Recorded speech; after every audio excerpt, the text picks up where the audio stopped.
Bryce Laspisa was 19 years old when he disappeared without a trace. No ransom, no crime scene, no goodbye. Just a crashed car, a broken phone, and a young man who seemed to vanish into thin air. This is one of the most unsettling missing person cases in modern true crime. Because Bryce didn't simply disappear.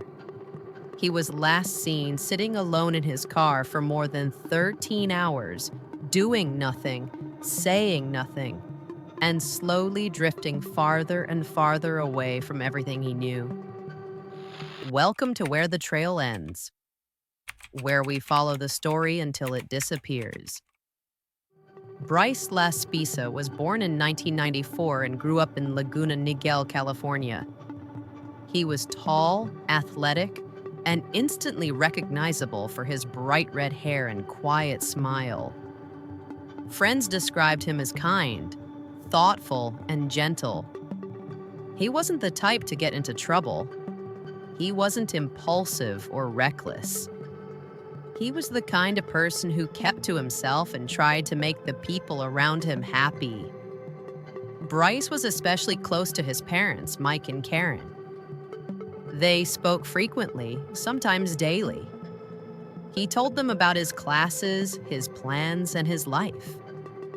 There was no history of running away, no threats of self-harm, and no signs that Bryce wanted to disappear. In 2013, Bryce was a freshman at Sierra College in Rocklin, California. He had recently moved away from home, started a new relationship with his girlfriend Kim, and was trying to adjust to college life. On the surface, everything seemed normal. But under the surface, something wasn't right. In the weeks leading up to his disappearance, people close to Bryce began noticing changes. Kim said Bryce had become emotionally distant. He wasn't as expressive. He seemed detached, like he was physically present but mentally somewhere else. His parents noticed that his messages felt off, shorter, flatter, and less like the son they knew. Then there was the drinking. Bryce had never been known to drink heavily, but suddenly he was consuming hard liquor by himself. Kim became alarmed by how much he was drinking and how withdrawn he had become.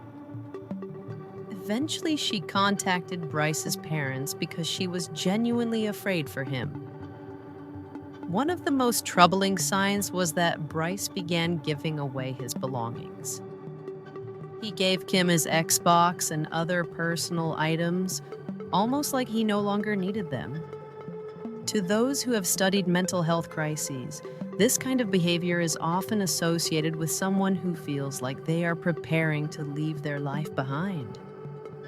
On August 27, 2013, Bryce told Kim he was driving home to Laguna Niguel to visit his parents. It was supposed to be a normal 8-hour drive. Kim watched him leave, believing he would arrive home later that day. But Bryce never made it. Instead of heading straight south, Bryce's car stopped near Castaic Lake in Southern California, just 2 hours from his parents' home. What should have been the final stretch of his drive turned into something far more mysterious. At around 9 p.m., Bryce pulled into a roadside area near the lake. And then he didn't leave. For more than 13 hours, Bryce remained in that same spot. He didn't sleep. He didn't get out. He didn't continue driving. He just sat in his car, alone, in the dark. His parents were tracking his phone and realized something was wrong when they saw that he hadn't moved. They called him repeatedly. Bryce answered and told them he was just tired and resting. But the longer he stayed there, the more frightened they became. Karen begged her son to come home.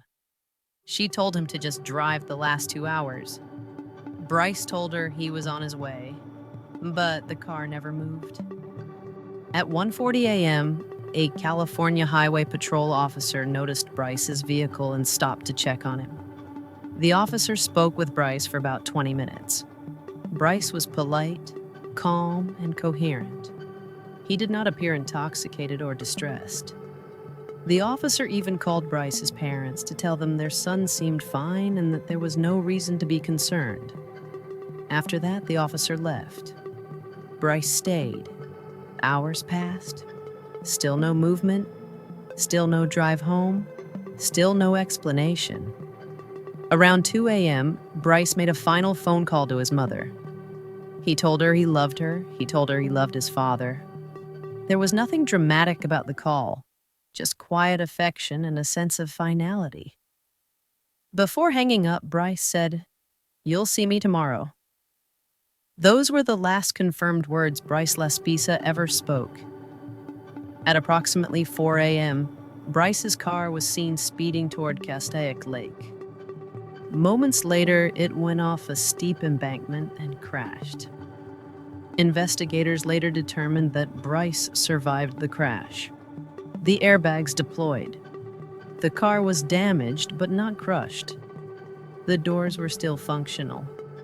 Bryce could have gotten out, but when rescuers arrived, the car was empty. Nearby, Bryce's phone, wallet, and glasses were found neatly placed. There was no blood, no sign of a struggle, no indication of another person being involved. It was as if Bryce had simply stepped out of his life. Search teams descended on the area. Helicopters scanned the terrain. Dogs followed Bryce's scent to the edge of the lake. And then it vanished. Some believe he entered the water and drowned. But despite extensive searches, no body has ever been found. Others believe Bryce walked away, injured, disoriented, or in the middle of a psychological crisis. With no phone, no glasses, and no money, survival would have been extremely difficult. Yet there has never been a confirmed sighting of him. Over the years, investigators have explored multiple theories. Some believe Bryce intentionally drove off the embankment in a suicide attempt. But if that were the case, why leave his belongings behind? Why survive the crash and then disappear? Others believe Bryce suffered a mental health break. His emotional detachment, heavy drinking, and unusual behavior suggest someone who was unraveling internally. In that state, it is possible Bryce wandered away without understanding what he was doing. Some even believe Bryce wanted to start a new life. But leaving behind his phone, identification, and money makes that theory difficult to believe. Today, Bryce Laspisa remains missing. No remains, no verified sightings, no closure. His parents still search, they still hope, and they still wonder what happened during those long, silent hours beside Castaic Lake, when their son was just sitting alone in the dark, slowly slipping away from everything he knew. Thank you for watching. This is Where the Trail Ends.